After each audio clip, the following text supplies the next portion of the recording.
യൂട്യൂബിന് വിട. സൂര്യയിലെ എല്ലാ പരമ്പരകളും സംരക്ഷണത്തിന് ശേഷം തികച്ചും സൗജന്യമായി സൺ നെക്സ്റ്റ് ആപ്പ് ഡൗൺലോഡ് ചെയ്യൂ. കണ്ടാസ്വദിക്കാം നിങ്ങളുടെ പ്രിയ പരമ്പരകൾ. അവളാണ് എല്ലാത്തിന്റെ ആണി. വരട്ടടാ, എന്താ വേണ്ടെന്ന് എനിക്കറിയാം. സേതുവണ്ണില്ലാത്തത് ഒരു കണക്കിന് നന്നായി. ഇല്ലെങ്കിൽ ഒന്ന് രണ്ട് കൊലപാതകം തന്നെ ഇവിടെ നടക്കുമായിരുന്നു. അതിലൊരു സംശയം വേണ്ട പെങ്ങളെ. ഉറപ്പായിട്ടും ആ അനിരുദ്ധനെ സേതുവണ്ണ കൊന്നുകളഞ്ഞേനെ. അതെ ചേച്ചി, അയാളെ കൊല്ലണമായിരുന്നു. എന്നെ കൊല്ലാൻ വരെ അയാൾ അവിടെ ഏർപ്പാടാക്കിയല്ലേ. ഇത്രയ്ക്ക് ദുഷ്ടനായിരുന്നല്ലോ അയാള്. ദുഷ്ടന്മാരെ ദൈവം പന പോലെ വളർത്തുന്നു കേട്ടിട്ടില്ലേ? ഇയാളൊക്കെ ആ ഇനത്തിൽ പെട്ടതാ.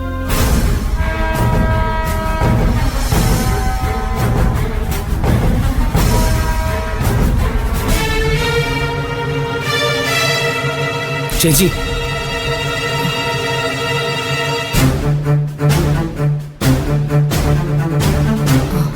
അഭി വാ ഇരിക്ക.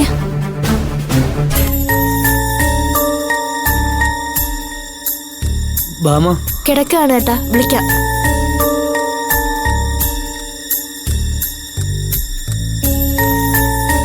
കുടിക്കാൻ എന്തെങ്കിലും എടുക്കട്ടെ അബി? ഇപ്പൊ വേണ്ട മായേച്ചി.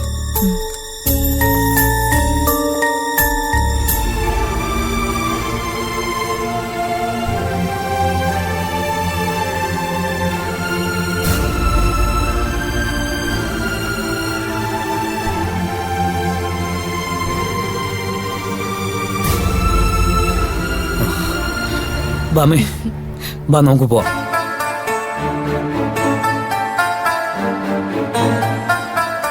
ചേച്ചി, ഞാൻ ബാമയെ കൊണ്ടുപോകാൻ വന്ന.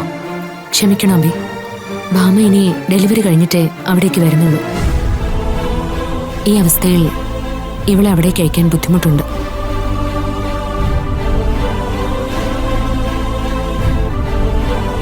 അത് ചേച്ചി, നോക്കബി, ഇതത്ര നിസ്സാര കാര്യമല്ല. വെറുതെ ഒരു കുടുംബ വഴക്കോ പരസ്പര ഈഗോയോ ഒന്നുമല്ല. ഗർഭിണിയായ ഭാമയെ കൊല്ലാനാണ് നോക്കിയത്. ഒരല്പം കൂടി താമസിച്ചിരുന്നെങ്കിൽ ഇവളിപ്പോ ജീവനോടെ കാണില്ലായിരുന്നു.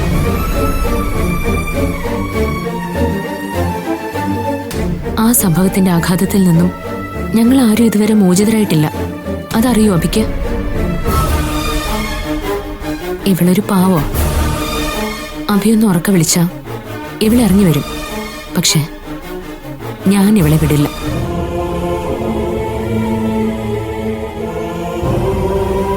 എന്തുകൊണ്ടും ഇവളുടെ ഡെലിവറി കഴിയുന്നത് വരെ ഇവിടെ തന്നെയാണ് ഇവക്ക് സേഫ്. അത് കഴിഞ്ഞ് ആലോചിക്കാം എന്താ വേണ്ടെന്ന്. ചേച്ചി, ഞാൻ ഇവളെ നോക്കിക്കോളാം. എത്ര നേരം?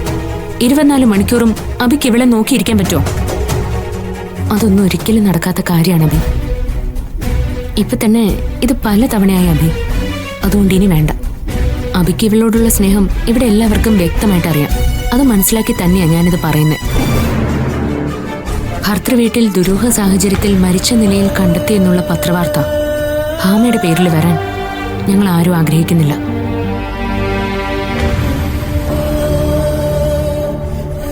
മകന്റെ ഭാര്യയെ മകളായി കാണണമെന്നൊന്നും ഞാൻ പറയില്ല.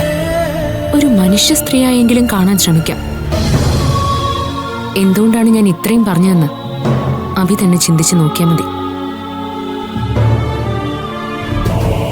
എല്ലാ അമ്മമാരും മക്കളെ ഭർത്തൃവീട്ടിൽ പറഞ്ഞു വിടുന്നത് ഒരുപാട് പ്രതീക്ഷകളോടെ. പക്ഷേ അവിടെ സംഭവിക്കുന്നത് ഇതുപോലുള്ള ദുരന്തങ്ങൾ. മോനെ, ആരുടെയോ ഭാഗ്യം കൊണ്ട് എന്റെ മോക്ക് ഒരാപത്തും സംഭവിക്കാതിരുന്നത്. അംബാലിക പറഞ്ഞതെല്ലാം എന്റെ മോള് ചെയ്തതാ.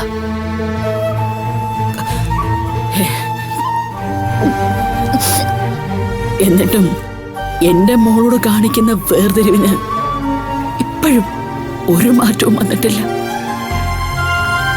മോനെ, മോനും അരുന്ധതിയും മോന്റെ അച്ഛനും മാത്രമാ അവളോട് സ്നേഹത്തോടെ പെരുമാറുന്നത്.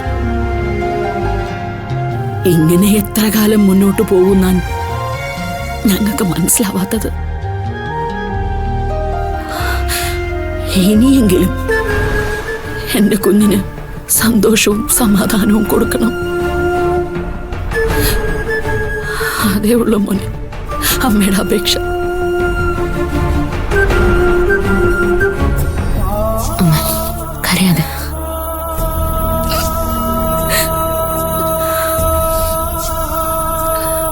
അരുന്ധതിയും ഭരത്തും തമ്മിലുള്ള സൗഹൃദം അതൊരിക്കലും ഭാമയുടെ ജീവിതത്തെ ബാധിക്കരുത്.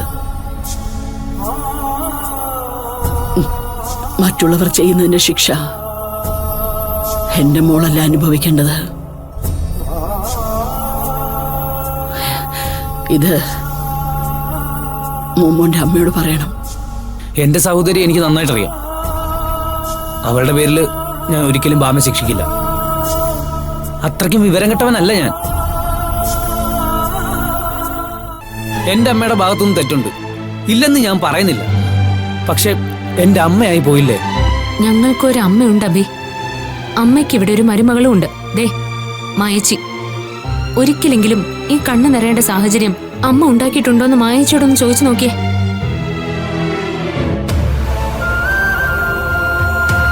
പ്രണയിച്ച് നടക്കുമ്പോ ഒരുപാട് സ്വപ്നങ്ങളും വാഗ്ദാനങ്ങളും ഒക്കെ കൊടുക്കും. കല്യാണം കഴിയുന്നതോടെ അതൊക്കെ മറക്കും. അബി ഒരിക്കലും അങ്ങനെ ഒരാളാവില്ല എന്ന് തന്നെയാണ് എന്റെ വിശ്വാസം. നിങ്ങൾ ജീവിതം തുടങ്ങിയിട്ട് പോലുമില്ല. അത് വേണം നിങ്ങൾ ആദ്യം മനസ്സിലാക്കാൻ. ഇപ്പോ ഇവൾ ഒരു ജീവനല്ല, 2 ജീവനാ. അതൊരിക്കലും മറന്നു പോകരുതെന്ന് അബി തന്നെ അബിയുടെ അമ്മയോട് പറയണം. എങ്കിലേ അല്പമെങ്കിലും ചിന്തിക്കുള്ളൂ. ചേച്ചി, എനിക്കെല്ലാം മനസ്സിലായി. ഇനി ഞാൻ ശ്രദ്ധിച്ചോളാം. ഭാമയെ ഞാൻ നോക്കിക്കോളാം. ഇവളെ ഇപ്പൊ എന്നോടൊപ്പം ഒന്ന് അയക്കണം. ഞാൻ പറഞ്ഞില്ല അബി, തൽക്കാലം ഞാൻ ഭാമയെ വിടില്ല. കൂടുതലൊന്നും ഞാൻ പറയുന്നില്ല. അത് മറ്റൊന്നും കൊണ്ടല്ല. ഈ ഒരു സാഹചര്യത്തിൽ ഭാമ എവിടെ സുരക്ഷിതയല്ല.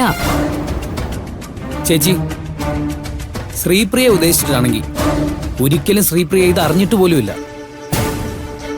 എല്ലാ അനിയങ്ങളും ചെയ്ത ചതിയാ. അതിന് അയാളെ പോലീസ് അറസ്റ്റും ചെയ്തല്ലോ. ശ്രീപ്രിയോട് ഇറങ്ങിപ്പോവാൻ ഞാൻ പറഞ്ഞതാ ചേച്ചി. പക്ഷെ അവള് മനസ്സിൽ പോലും ചിന്തിക്കാത്ത കാര്യത്തിന് ഇങ്ങനെയൊന്നും ശിക്ഷിക്കല്ലെന്നും പറഞ്ഞ് കരഞ്ഞ്. ഒടുവിൽ അമ്മ ഇടപെട്ടിട്ടാണ് അവളെ ഒന്ന് സമാധാനപ്പെടുത്തിയത്. ചേച്ചി, എത്രയും പെട്ടെന്ന് അവളുടെ കല്യാണം നടത്തണം ചേച്ചി. എന്നാലേ എല്ലാത്തിനും ഒരു പരിഹാരം ഉണ്ടാവും. അതുവരെ അവൾ അവിടെ നിന്നോട്ടെ. ഓക്കെ അബി, അങ്ങനെയെങ്കിൽ അങ്ങനെ തന്നെ ആവട്ടെ. അതൊക്കെ നിങ്ങളുടെ കുടുംബകാര്യം. പക്ഷേ ഭാമയെ ഇപ്പോ ഞങ്ങൾ വിടുന്നില്ല. അബി അതിന് നിർബന്ധിക്കണ്ട. ഇതാണ് ശരിയായ തീരുമാനമെന്ന് അബിക്ക് നാളെ ഒരു സമയത്ത് മനസ്സിലാവും. അപ്പോ അതുവരെ ഞാൻ ഭാമയെ പിരിഞ്ഞ് ജീവിക്കണമല്ലേ? ഒരിക്കലുമല്ല. അബിക്ക് എപ്പോ വേണമെങ്കിലും ഇവിടെ വരാലോ. അബി, എന്നോടൊന്നും തോന്നരുത്. ഭാമയുടെ സ്ഥാനത്ത് അരുന്ധതി ആയിരുന്നെങ്കിൽ നിങ്ങൾ എന്ത് തീരുമാനം എടുക്കുമായിരുന്നു? ഇവിടിപ്പോ ചിന്തിക്കാനൊന്നുമില്ല അബി. തൽക്കാലത്തേക്കുള്ള ഈ അകൽച്ച നല്ലതിനായിരുന്നു എന്ന് അബിക്ക് പിന്നീട് മനസ്സിലാവും. ഇപ്പൊ ഇവക്ക് സന്തോഷവും സമാധാനവും കിട്ടിയാലേ നിങ്ങളുടെ കുഞ്ഞിന് ആരോഗ്യം ഉണ്ടാവും. അതുകൊണ്ട് പറയുന്ന ഒന്ന് നീ മനസ്സിലാക്ക. ശരി ചേച്ചി, ഇനി ഞാൻ നിർബന്ധിക്കുന്നില്ല. എന്നിൽ നിന്ന് എന്തെങ്കിലും ബുദ്ധിമുട്ടുണ്ടായിട്ടുണ്ടെങ്കിൽ എല്ലാവരും എന്നോട് ക്ഷമിക്കണം. ഭാമേ, പോട്ടെ.